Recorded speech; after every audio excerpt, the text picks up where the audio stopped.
What's up, everybody? Welcome to another episode of the Misfits of Real Estate. I've got my co-host Matt Druin on. We're What's just waiting up? for our guest.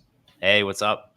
Just waiting for our guest Elam to jump on. So Matt and I will continue the conversation until he gets here. We are just talking about the downtown Rochester area and some of the commercial trades that are happening, and just the fact that a lot of that real estate is pretty much ready to turn over if it's not turning over right now. Yeah, super excited about it. One of the projects that I worked on is, we own two buildings, actually three buildings in like the Four Corners area of like downtown Rochester. One is 17 East Main Street. The other one is the Wilder building. 17 East Main Street is a 22,000 square foot like mid-rise building. It's got a bar in the basement, let's not call it the basement. I'm a former realtor. I shouldn't do that, right? So in the lower level, and then a restaurant in the first floor, and the rest of it's office use. We bought that building 100% vacant. The only reason we bought it is because we were negotiating really hard on Wilder building, and we didn't have it under contract, but we're like, okay, this thing is in the market. Let's just make an offer. It was listed for like $350,000. We offered, I think, $150. They countered at $175, and we locked it up. And so we've actually, since we got such a low basis in that building, we were able to lease it up pretty quickly, much to our surprise. But as a hedge against that, in terms of like, there's a lot of functionally obsolescent office buildings in downtown Rochester that are slated for residential conversion. Mm-hmm. And 17 East Main Street, we went, we're like, okay, well, let's get this thing eligible for historic tax credits in the event that we have to redevelop it into residential if it doesn't work out as office or business use or whatever. And so we went for a determination of individual eligibility with the Landmark Society. They put together this comprehensive application, sent it to SHPO, State Historic Parks Office, and they denied it. Even though the original building was built in 1888, during urban renewal, they stripped the beautiful facade off the building. If you're listening to this right now, go and Google 17 East Main Street and look at like the historical photographs of it from like, the early 1900s. Absolutely ornate, beautiful building. During urban renewal, they stripped this facade off and put this sort of like mid-century modern facade on it. And because of that, it was denied by SHPO because it had been modified. But they kind of like inserted like a little, well, if you do get a district established, a historic district established, like a nationally registered historic district, then this would be considered a contributing building to the urban renewal story. Mm-hmm. So that's what we did. It was like, so we hired Landmark Society, and I think the cost was like $11,000 to put forward an application for SHPO to assemble a district. And so we thought it was going to be like no problem to like go to the other building owners that were going to be in the proposed district that also had non-contributing buildings that were non-contributing on their own, and that the establishment of the district would allow them to be eligible for historic tax credits, which historic tax credits are absolutely mission critical to reactivating any of these old buildings that are old office buildings downtown. Like it doesn't work otherwise. Right. Because they're so expensive to rehabilitate and convert into housing. So I thought it was going to be a slam dunk, so I was going around basically trying to shake some change loose to, from a few other building owners there. And nobody wanted to help contribute. Like one guy has like a 300,000 square, I'm not going to name names here, but at a 300,000 square foot building that, and this would be like a, $100 to $200 million project on a historic tax credit. We're talking about tens of millions of dollars worth of historic tax credits that this project would qualify for. We're asking them for $3,000 to help us get this thing going. And it was like, nah, hard pass. And here we got like this 22,000 square foot building, which is like a peanut. But we eventually got over the finish line, and we got news that a couple weeks ago, all the building owners around there got letters from SHPO and said, hey, your building qualifies for historic tax credits now. So nice. We're trying to work on, right now we're at a critical point in sort of paving the way for what the west side of the river is going to look like in downtown Rochester. Mm-hmm. And I think that it's it's critical to collaborate with other building owners in downtown Rochester, so we can actually work together to create a vibe, because this area has no vibe.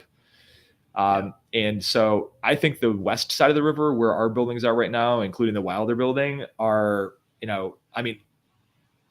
my friend Joel Barrett, we should get him on the show actually. But, Joel said, like, the east side of the river in Rochester is kind of like Manhattan. The west side is Brooklyn.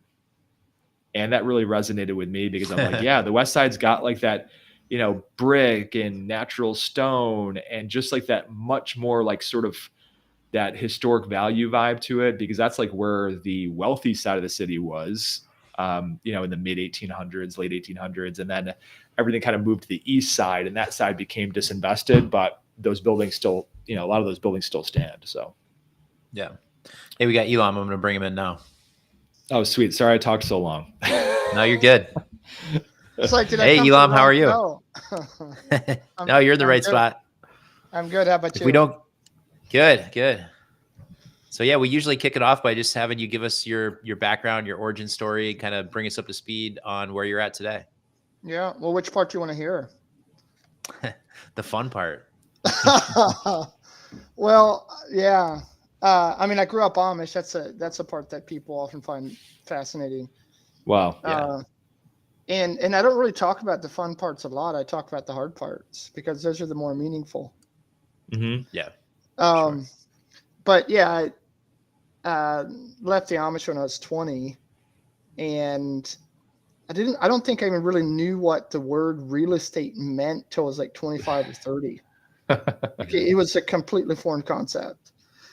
And then shortly after we got married, which is like 8 years ago, I'm like, I want to own a property. Yeah, that's probably when I started figuring out what real estate what it means. Mm-hmm. But I was like, well, I want to own it, but I don't want to pay for it. Mm-hmm. So we found one that had it's pretty big, 7-bedroom, and it was me, my wife, and our 1-year-old. I think he was about 1 at that time, barely. No, he was 6 months old. But anyway, we bought the house and then renovated it and moved into 2 rooms. The whole house had like 15 rooms, something like that. Wow. Well, I guess 3 rooms if you count the bathroom, but yeah, it's 7 bedrooms. And then we rented the rest out on Airbnb, and it just grew from there. That was Nice. that was the not fun part. I can tell you another not fun part right now. 2 days ago, I woke up and our Airbnb had taken our entire listing down. So I'm like, okay, well, what are we? Or entire account down. I'm like, Oh, wow. I have no idea why. So that's the non-fun part. But ask me in a year, I'll probably laugh about it. Actually, I'm now. Are you back up and running now, or are you still offline? No, we're literally gonna have to create a new account and start fresh. Oh my goodness. Start all over. It really sucks. It really sucks. Well, did you figure out why, or? Sorry, man. No, that's a lost cause. Yeah. Like you call in and they don't know. Oh, we don't know. Let me escalate this to the specialty team, which you can't get in touch with. Mm-hmm. Might be a month till they get it figured out, but I'm not waiting around for that. Right. Yeah. So your whole, were you I hate to speak in past tense because this is painful and probably fresh, but you were a super host, probably, maybe? With thousands and thousands of reviews and a good track record. Yeah. Holy good God. Well, okay. So one of the things I want to kind of tease on here. I'm not wanting to talk about all the negative today. So yeah. Well, no, I think it's important too, because there's people that, that listen and watch in here that are business owners. I know entrepreneur is kind of like an overused term that I think that, I don't know, I kind of equate it to being a mental illness, entrepreneurship. You need to be mentally ill, I think. But I think that when you're going through... I have a story about that sometime, but yeah. But when you're going through the suck, I think that if you can't like train yourself to have some humor about it, like you will go absolutely insane. And I just know like when I'm going through it, I'm like, all right, even like a month later, 2 months later, 6 months later, a year later, I know I'm going to look back on this and laugh and be like, how cool was that? How cool was that? Yeah. Yeah. And trust me, right now I'm having to fight very violent thoughts. Mm-hmm. Yeah. This is enough to make you want to wring someone's neck and go Mm-hmm. beyond that even. That's not the person I am, but that's and I'm also a very passionate person, and passionate people feel that stuff very keenly. Mm-hmm. Our emotions go through the roof. Yeah. But but the positive thing is, look, it's not the end of the world. I mean, it sucks, Mm-hmm. and I'm sitting here thinking, all right, what am I going to get out of this? Sure, we have to start all over, Mm-hmm. and that's hours and hours and hours of work. And it's Mm-hmm. also going to mean probably not quite as good revenue right away. But maybe something good can come out of it. Yeah, my thoughts come into my head here. Hopefully not for Airbnb is my feeling, but Dude, Mark, I'm having like the thoughts coming through my head. I was like, oh, you know what I would do is I would take screenshots of the thousands of reviews and like put them in the photographs on the actual listing. Yeah. Yeah. Oh, Well, that would be tempting, but the thing is, on the new listing, I don't even want to talk about it because it's just going to make people stop and think, and then you lose them. Mm-hmm. Then they're moved on to some other listing. Yeah. Yep. And these stories also, I mean, and I imagine there's a ton of other war stories that I can talk for hours about, and Mark can talk about for hours. Those war stories have actually been enabled me to be a better capital raiser, because the one thing that I ask when I am talking to anybody that I'm going to hire as a mentor or passively invest in myself is, tell me about the mistakes that you've made or the bad things that have happened and how you responded to them. If I hear, oh, you know what, we never really made a mistake before, I'm just like, okay, done talking. Yeah. Nice to meet you. So yeah. But backing up a little bit, Elam, obviously this, I guess fish out of water, you're 20 years old and I can't even imagine what the world looked like for you. I mean, maybe you had a little bit of a taste of it, like when you're, in your teens, that sort of thing, but this is part of your identity. So tell us about that. It is.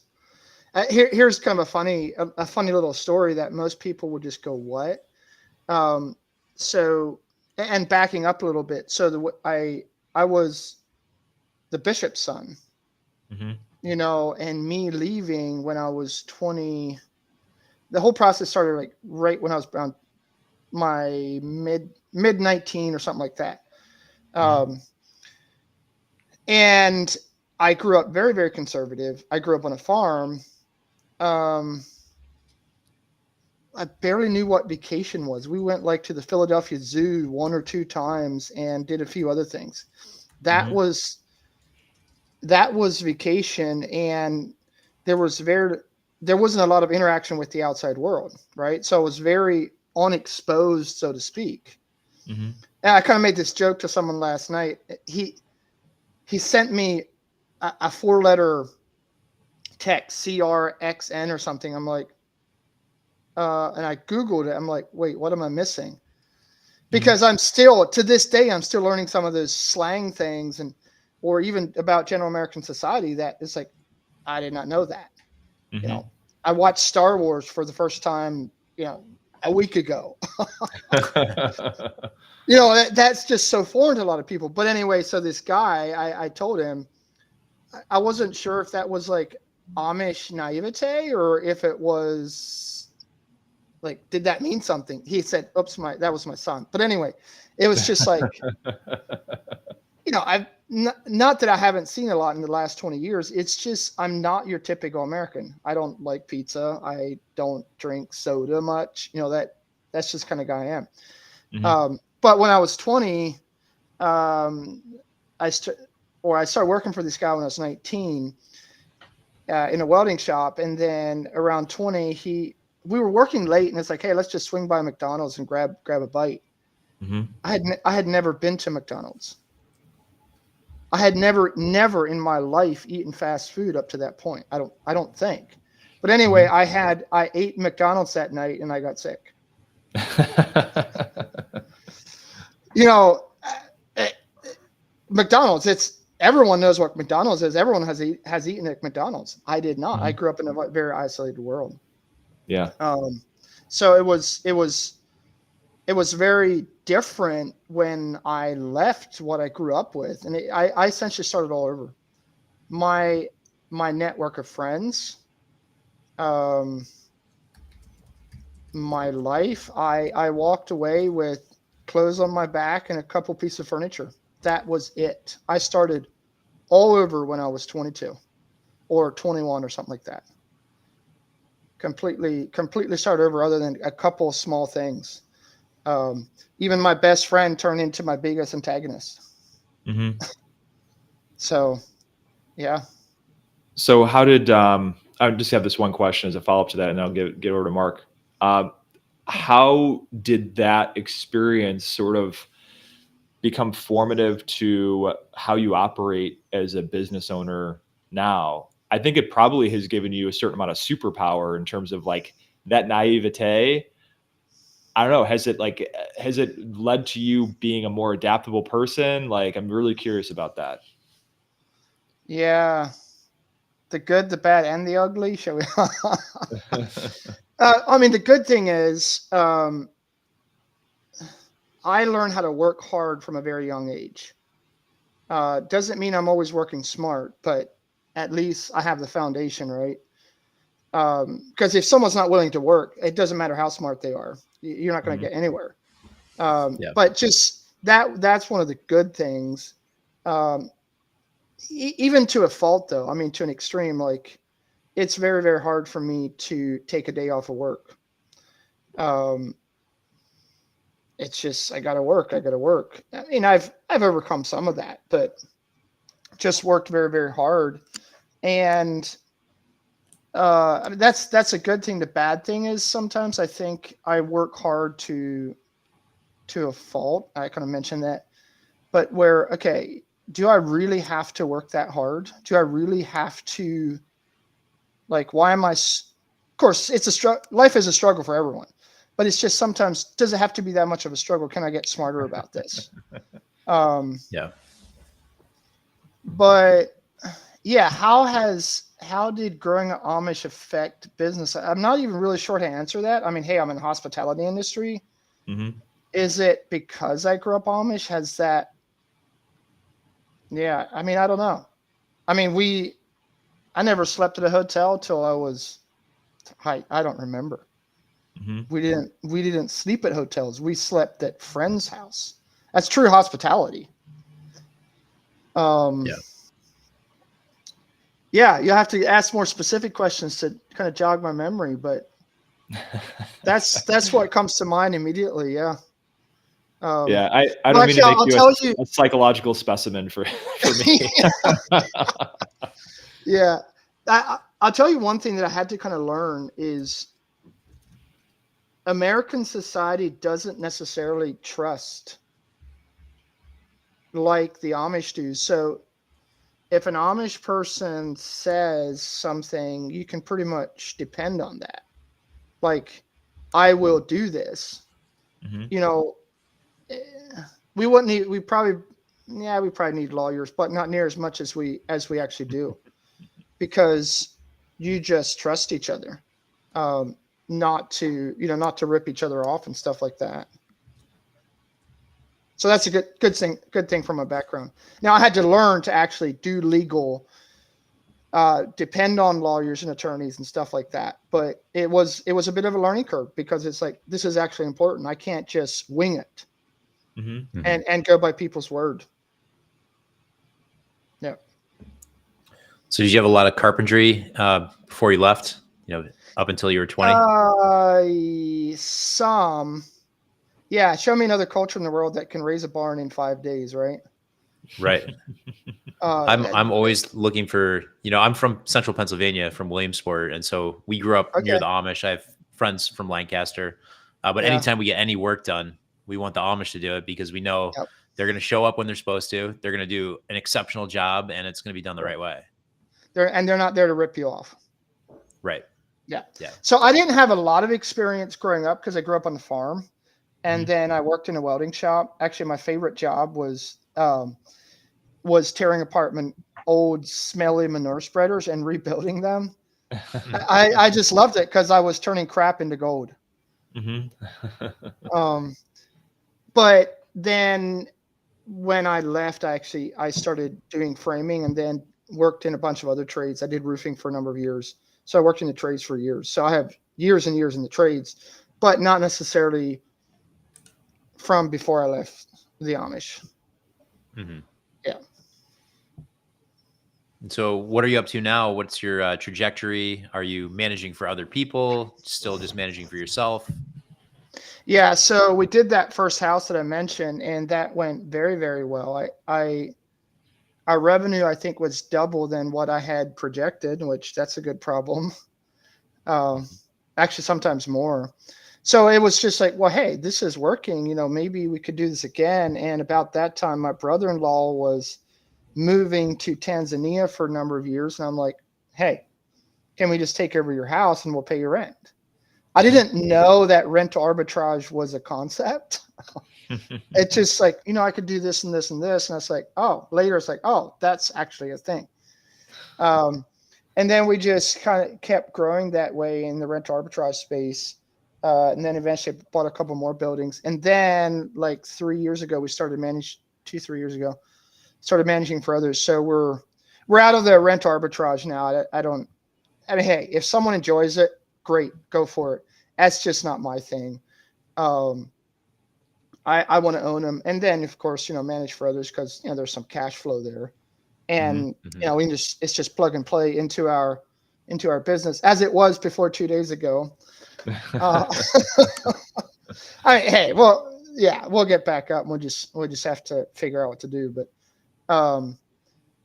But then toward the end of last year, I was like, okay, we've kind of bootstrapped to where we are, which is about $3.5 million of property that we own, plus, the ones that we manage. And it's like, okay, I really want to scale. So I'm going to have to learn capital raising. So that's when so that's been the last couple of months is digging into that and getting some things in place. But kind of something pretty exciting right now is we have under contract, all but under contract, a 32-room motel, not a hotel, a motel, like a Motel 6, which isn't I'm not a Motel 6 guy. I can't stand it. Although I sleep in them, right? Because they're cheap. But it's not my business model. But and it's in a really good location. And I looked at it and I'm like, there's got to be a way to make this work because of location. Prime location. And it's a majorly underserved market in hospitality space.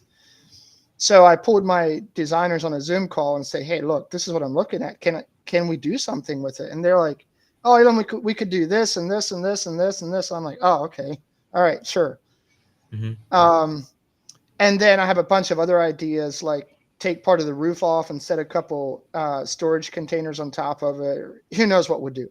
But something along those lines to give it a very unique twist, which brings me to where we are going is, so if you do standard, then you have to be efficient to make money, or you buy really well or something. But if you do unique, you don't have competition, not near as much. So that's where we're going as a company is to produce wanting to produce very unique stuff. We just did this 9-bedroom recently.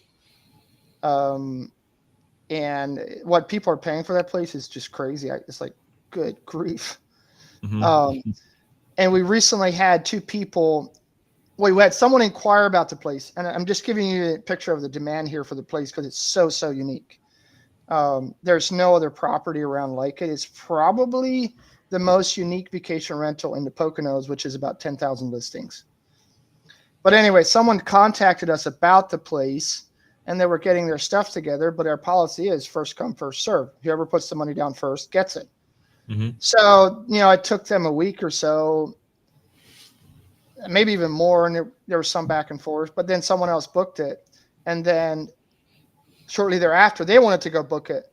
And I said, I'm sorry, someone else took it. It's first come, first serve. We don't block dates for you because what if you don't follow through, right? Mm-hmm. And so they offered me thousands of dollars more if I would just go and cancel that other person and let them in. I said, no, we're not going to do that because once you book, we're not going to go and cancel on you. Would you like me to do that to you? I mean, I didn't say that, but hey, I mean, of course you wouldn't, right? Mm-hmm.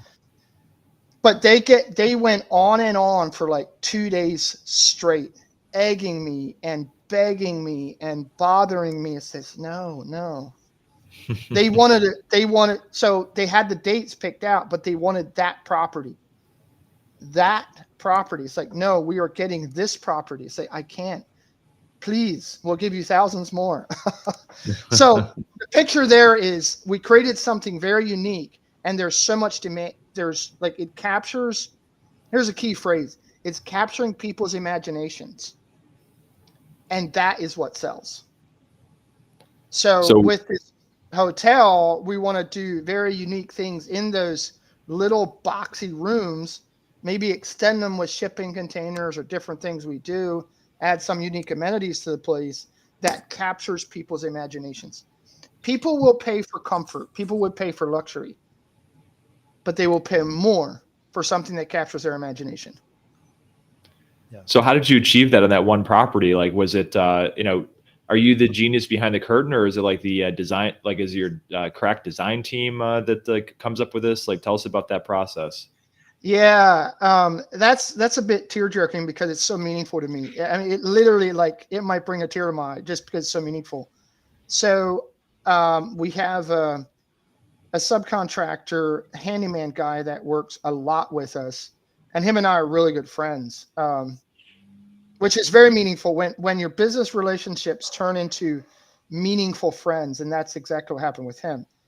And then we have two designers or a main design person, but the two work together, and then I'm also there. I'm kind of the big ideas, but as far as what colors to use, what exact piece of furniture, it's not necessarily where I'm strong. Although I do have design.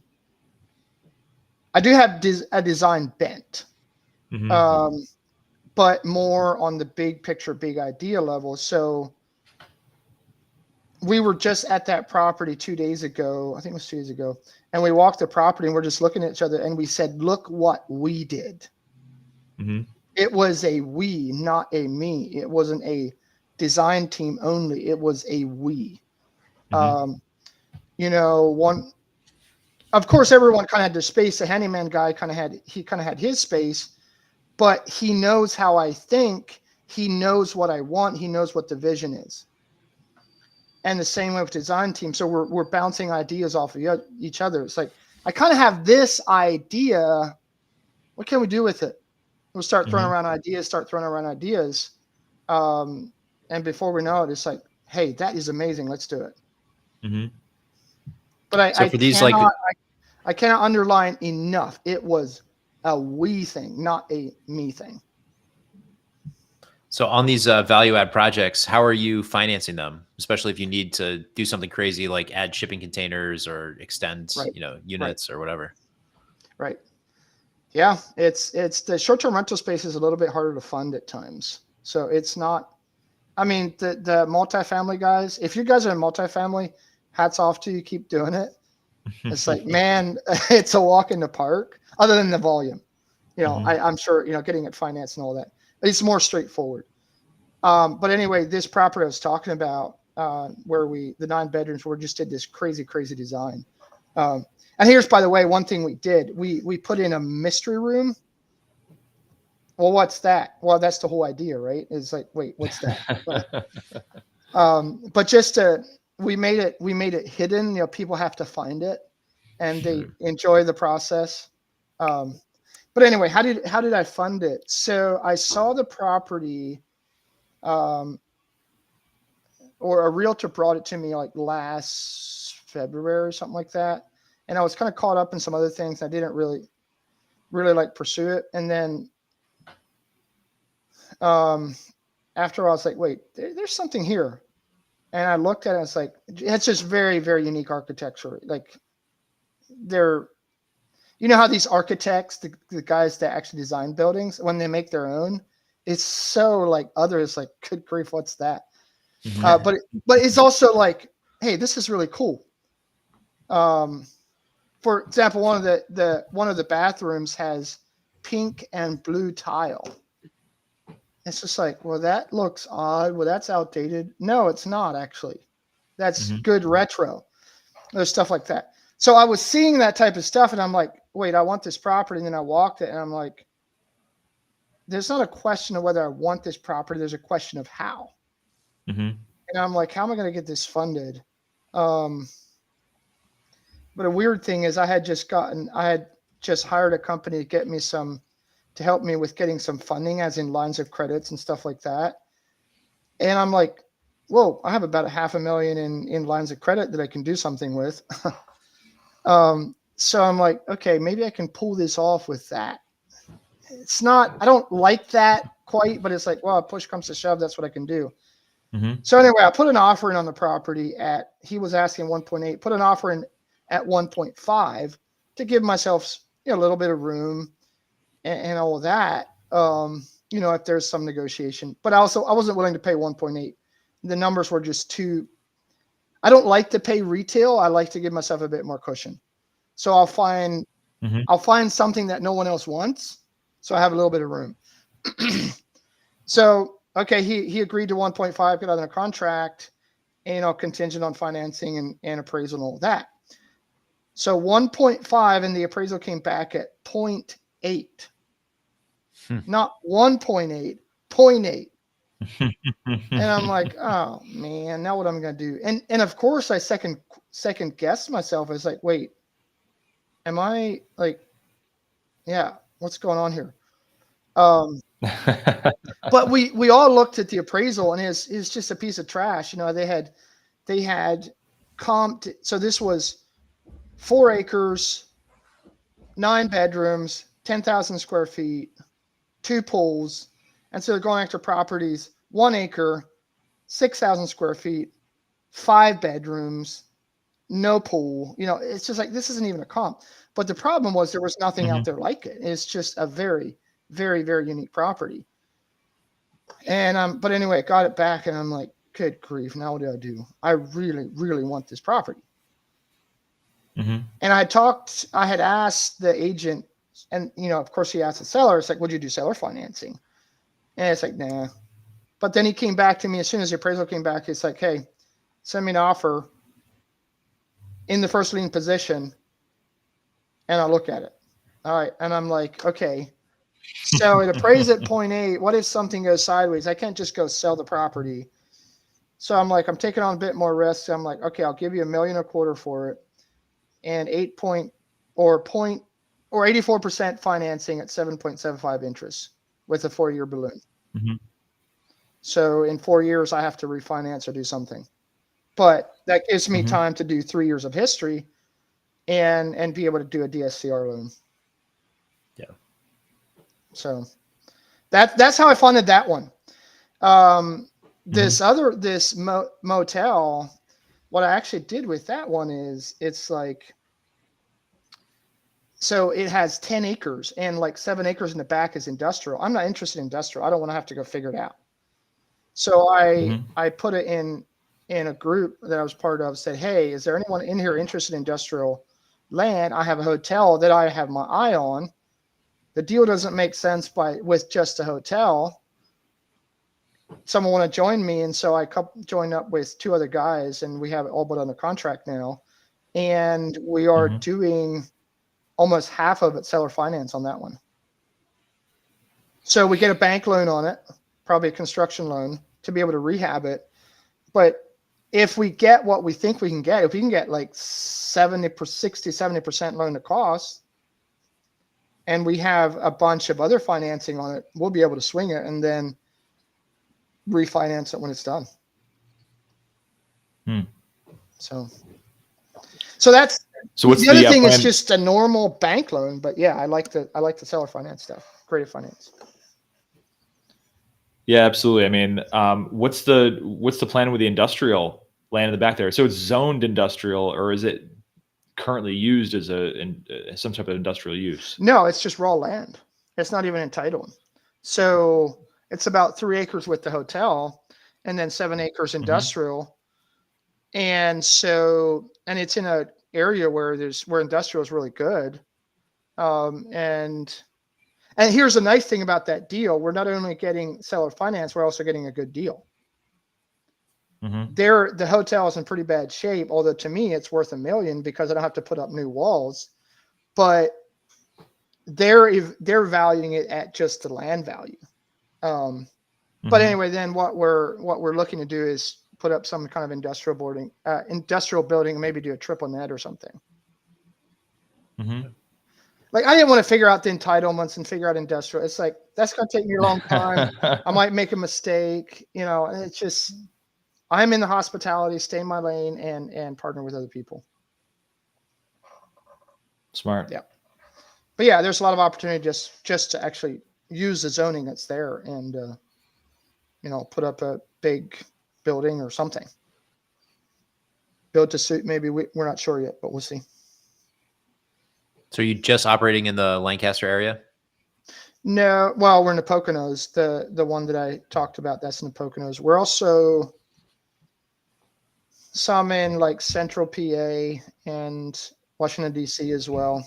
We're spread out a little bit. So there's 2 different ways to go about it with short-term rentals. One is you can focus on one area, or you can focus on one type of property. We're not perfectly in the focusing on one type of properties portfolio yet, but that's where we're going with it. We're particular about the type of property, so then that just kind of spreads you out a little bit. Like that unique one in the Poconos. I'm not going to find another one like it right away in the Poconos. Yeah. And then you're doing all the management yourself? Yeah. Yeah, me and my team, we have our in-house management crew. And then you just find vendors, per area for cleaning and correct, which is a lot of fun. Yeah, they don't always. Yeah, so work out the first time. Yeah, one of the things is that the motel space, the tired motel owners, and also those flags that nobody really wants to stay at anymore, unless they're soliciting prostitution and all that stuff. I know it's awful. Yeah, they're turning into great opportunities for repositioning in those properties, because these travelers, like, oh man, like I love the JW Marriott concept, but some people are like, I just want something that's like more like unique, more Americana, something that's got actual like unique character to it and that sort of thing. And so I actually have some colleagues that have bought some of these tired motels from tired motel owners. Yeah.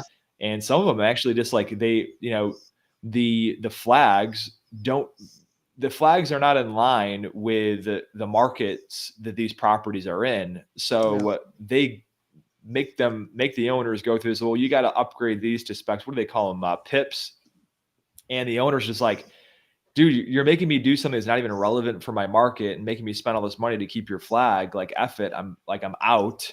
And then they're out altogether. And, this is, and a lot of times banks won't finance motels that have no flag and that have declining occupancy and declining ADR. So it presents a great opportunity for seller financing as well, so that these owners can get actually some mailbox money and, get some, and also defer their capital gains and all that good stuff. Correct. And there's these people that are coming in like yourself that are coming in with these just amazing concepts that just like, gosh, yeah, we have like a couple people. There's one actually that I went to, I stayed at, that was in the Catskills. It's called the Urban Cowboy. These guys bought an old 4-H camp that had like a main like lodge, like dining, like kind of like lodge, dining hall, like that sort of thing, and then cabins on the property.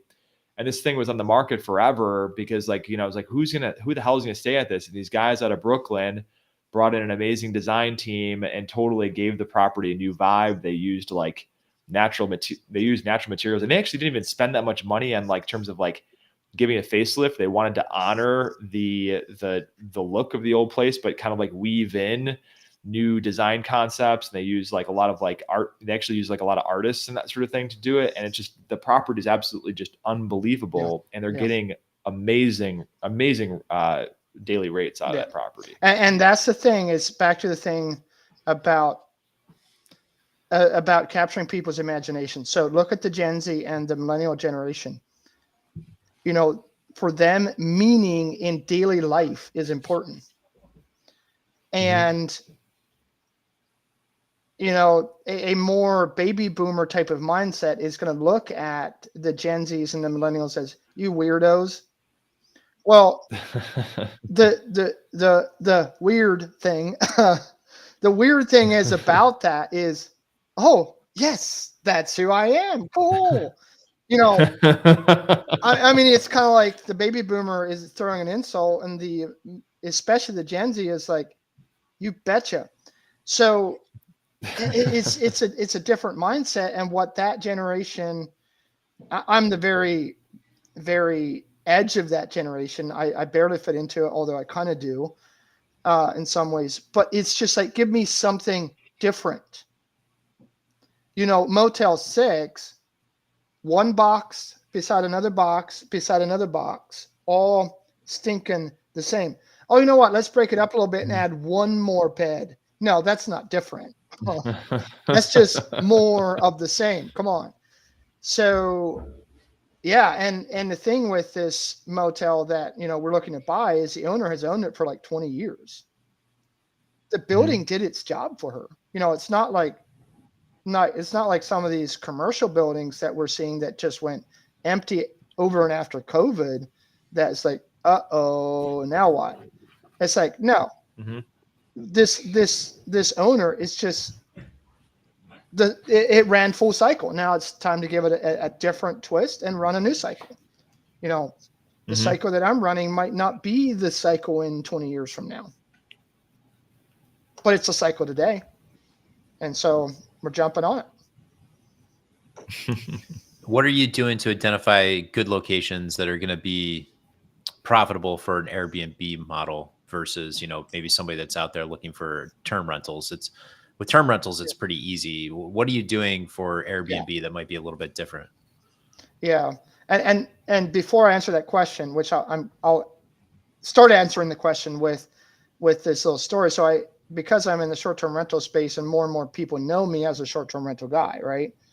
I mean, occasionally I get messages on Facebook. It's like, hey, Elam, look at this house. And I'm like, how did you know I'm in short-term rentals? Like, people, I guess they just know. They follow me on Facebook, whatever. But a lot of people come to me, or have come to me anyway, asking, and they show me a property. It's like, hey, would this work as a short-term rental? I don't know. What are you going to do with it? It could, and maybe it couldn't. It depends what you're going to do with it. So that's the one part of it, is looking at a building and looking at the opportunity of the building, not just the location.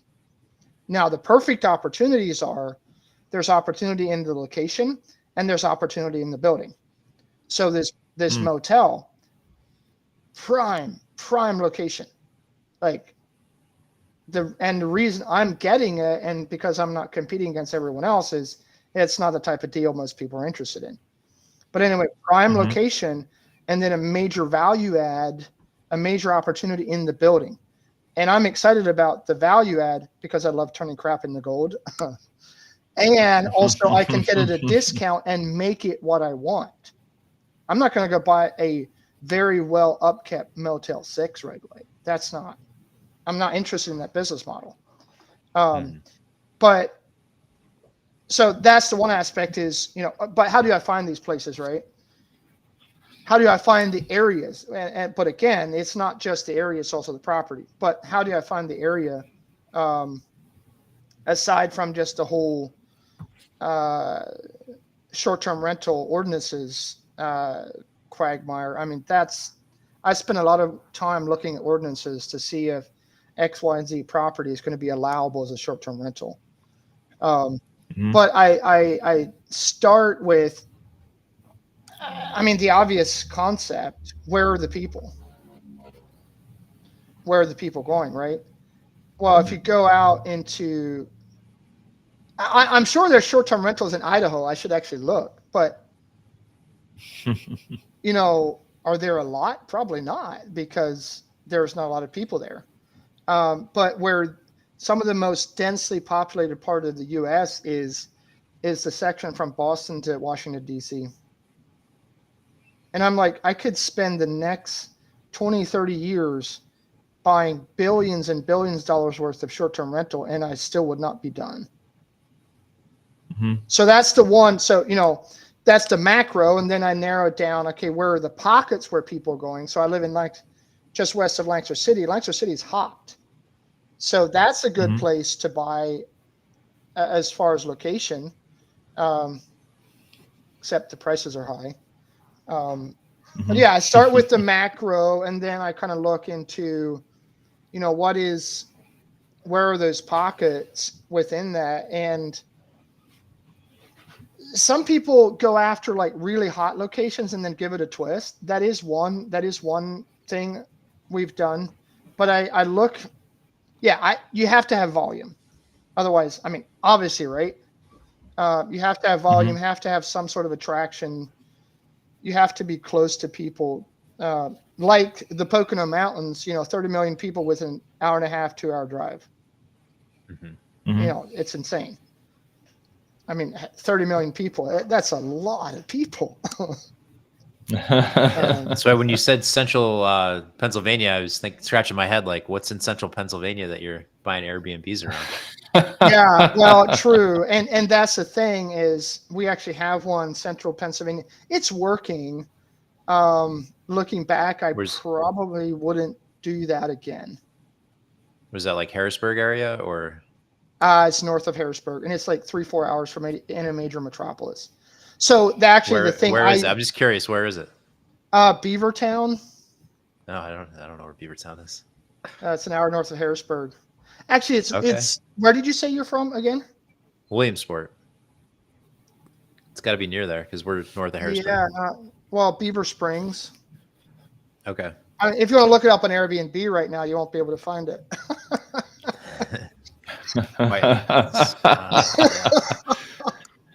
Ouchies, as my daughter would say. Let's switch gears here because you're in the capital raising space now. Tell us about that and what's your focus on that right now? What's the plan? Yeah, I really want to grow our portfolio value by 20 million this year. So yeah, I don't know. Maybe that's ambitious. Maybe that's crazy. Maybe it's not. Maybe it's possible. But my network, I grew up Amish, and then I was overseas as a volunteer worker for a number of years, within a church setting. So, and then I got into business here a couple of years ago, but even that was just very small business. So I don't have a huge network of super wealthy people. So it's like, okay, I'm gonna have to build my network. But yeah, just wanting to kind of set things up for that, continue. I've been doing some of it already, but here in the next couple of weeks is set up a CRM to just be able to do it more on scale. But it's a little bit of a unique space to raise capital for. It's, I go to these multifamily things and it's pref equity and it's this and it's that and I'm like, how do you do that on a short-term rental? I'm not going to do a syndication for a $500,000 property. That doesn't make sense. I'm not going to spend $20,000 on that. It's like kills the deal. Yeah. Well, unless it's a really, really good one, but yeah. So yeah, I'm kind of figuring it out. It's like, I think I'm going to have to focus more on like boutique type of investors. I don't think institutional money is going to work very well for me. Unless I'm maybe set up a fund. Maybe I should set up a fund. I don't know. Who knows? Yeah. Have you talked to Jack Krupe about this at all? Jack Krupe, who's that? Oh, you're connected to him on Facebook. So I just said, he's in Raise Masters. Mark is, I'm not, but both him and I are friends with Jack, and he does a fund to funds model, and there's like a good and bad part of the fund model, right? Because Jack Krupe, yeah. Now I remember now. Yeah. I'm not sure it would work with him. I know how he thinks, and I'm not sure it would be his thing. I don't know. Oh, what I'm saying is like on the actual structure side of things, because like the syndication model on a deal by deal basis, unless you're buying like a huge giant, like enormous package of properties where there's economies of scale to pull that off. But, the fund model is you can, raise on a deal by deal basis by keeping the fund open. Right. And then as you acquire new properties in the fund and do a raise each time for that fund, the benefit to the investors, they get diversification as you acquire more deals. Yeah. So, and the thing that I thought about, when I was originally friends with people that were in the fund space, I was like, they're doing a $50 million raise, and and they had like 2 properties in the fund. I was like, what are you gonna do with the rest of the cash? Like like, what do you got to like feed the beast? And it takes a long time to raise like $50 million. So in the time is like as the coffers get expanded and they are working on their deal flow, then those properties get added in, and then when they get to a certain critical mass, then they close the fund and run it. But yeah, no, I was talking about Jack, but he's actually coming into Rochester he's doing a workshop. We called it OPM Mastery, a guide to raising private capital. And so he's coming into Rochester for a Saturday workshop. It's a half-day workshop. And the 3 avatars we're talking about as targets for that is, 1, people that are growing like us in the space that want to learn how to raise capital. 2, the second avatar is people that are tired landlords that want to learn how to passively invest. And then the third, which is the most appealing to me, is I'm not a tired landlord yet because fortunately I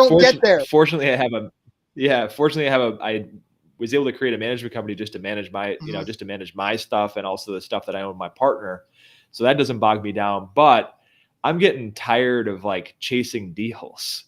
So, and my eyes are reverting to other markets. So, the third avatar is people that are tired of looking at deals, good at raising capital, but don't necessarily want to, run that whole other process. Like, I just want to raise the money, find the best operators and sponsors, and then partner with them on deals and that sort of thing. So yeah, we're talking about all 3 of those, kind of like talking to those 3 different types of people. Yeah. I don't know. Maybe I should hit him up, see what he thinks, but I talked to him briefly to Jack is what I'm referring to. But yeah, I'm just not sure that what I'm doing would actually fit into his model. Maybe it would. I don't know. Mm-hmm. Yeah, maybe. I think that they're like largely opportunistic. I mean, he's done mobile home parks, self-storage, ground up development deals, traditional multifamily type of stuff. So, but yeah, no, he's got a diverse background. I mean, he was like in the trench. I knew him when he was in the trenches, like buying foreclosure properties, going to the sheriff's auctions, that sort of thing, fixing and flipping, wholesaling, and to kind of I've followed him since, and it's just like had such a diverse background. But yeah, no, I mean, I'm like, I'm good at raising capital. The deal finding sort of thing, because I'm so damn picky, is kind of the, is usually the most constrictive bottleneck to us, just because, like, I don't know, I just don't have the testicular fortitude to do what some of these other guys are doing out here, in terms of, like, just kind of, like, I don't know, forcing the numbers to work. And fortunately, in the previous market cycle we had, it was like they were winning at that point in time. So I think the tides have changed a bit. So I'm kind of going through a little bit of so recently I put lots of offers in on deals, and I'm losing them by $20,000. And I'm like, wait, am I being too picky? Like, if you think about it, if I would get one deal as opposed to not, I might make that $20,000. I might make that $20,000 back, as opposed to just, like, doing nothing. But then again, hey, I have that motel, I found that deal, found some other deals. So, hey, I don't know, maybe it's worth the wait. Yeah. Yeah, it's definitely balancing. That's for sure. I don't look at a deal whether I can make money on it or not. I look at it whether I can make the money I want to make on it. I'm not just, it's just not, oh yeah, this, to me, it's like, the question is, will it cash flow isn't the right question. Will it cash flow enough is the question. Yeah. So we're winding up to the top of the hour. I don't know if you got anything else you want to ask, Matt? Well, I guess, Elam, so right now, from a capital raising space, you're building your network, correct? Correct. So how are you doing that with what's your plan and intentionality? I mean, getting, going on stuff like this and podcasts and that sort of thing is definitely one tool in the tool belt. But what else are you doing out there to remain active on the building your network? Yeah, I mean, I'm on Facebook, and I spend a lot of time on this thing. I'm doing it the old-fashioned right now, the old-fashioned way. But yeah, I'd like to get on the LinkedIn more. I've been becoming a bit more active on LinkedIn. But again, I'm just at very beginning stages of stuff. But yeah, jumping on podcasts, networking, going to meetups. I'm actually going to the Best Ever conference, which is 2-3 weeks or so. It's just a way to build networks, build relationships. It's fun. You have a hoot with people, but process and maybe do some business together. Actually, at Raise Fest is where we kind of finalized the partnership for this motel that we're doing. So nice. That was, I mean, that paid for the ticket. Yeah, Matt, you're gonna have to come to Raise Fest next year. Yeah. Oh man, I'm allowed to go to one conference a year, so we'll see if it makes the cut. So yeah, no, it's a good conference. Yeah, unless it's like if it's where is it next year, by the way? I don't think they've announced it yet. No, they haven't. Okay. They sold tickets, but they haven't announced where. Yeah. Okay. So I felt like absolute garbage. I went to BPCon in October. That was in Orlando without my family. And so here I was, we had like, Magic Kingdom, that sort of thing, like a stone's throw away from where the conference was. And, my kids weren't there. So, next conference I go to, I definitely want to bring the family and turn it into a trip, but we also need to bring like a couple of friends or the in-laws with it, because I don't know if, do you have one kid, or do you have more? Have two. Elam? We have two. You have two. Yeah. So one of the things is like being with the kids with other people around is cool. It just sucks when it's like you and just the kids, because it just feels very, very lonely as an adult. At least that's how I feel. Okay. Yeah. Well, I'm glad you love your family. Yeah. I'll be bringing my 12-year-old to Raise Fest. He can watch the kids. So if you trust a 12-year-old, bring your family. I'll bring my family. The girls can hang out at the hot tub and. Yeah. Yeah, I trust a 4-year-old to watch my daughter keep her companionship rather than watching herself. It's when the kids are by themselves is when they get into trouble. Yeah. So maybe that changes when they get into teenage years, but we're not there. We're not there yet. So, all right, man. Well, that's it. This went by fast. This was a lot of fun, Elam. Thanks for coming. Thanks, Elam. For coming on, and especially thanks for coming on while your hair is on fire with this whole Airbnb thing. Yeah, I know. I can't even imagine. I know. Yeah, it's. Trust me. I have to fight anger on that one. Yeah. Yeah. No, absolutely. Yeah, Burr. All Awesome. right. Well, hey, thanks for having me on. I really enjoyed this. I just love sharing my story. So this is a hoot. Awesome. Thanks everybody for tuning in, and we will see you next Thursday at 2:00. See ya.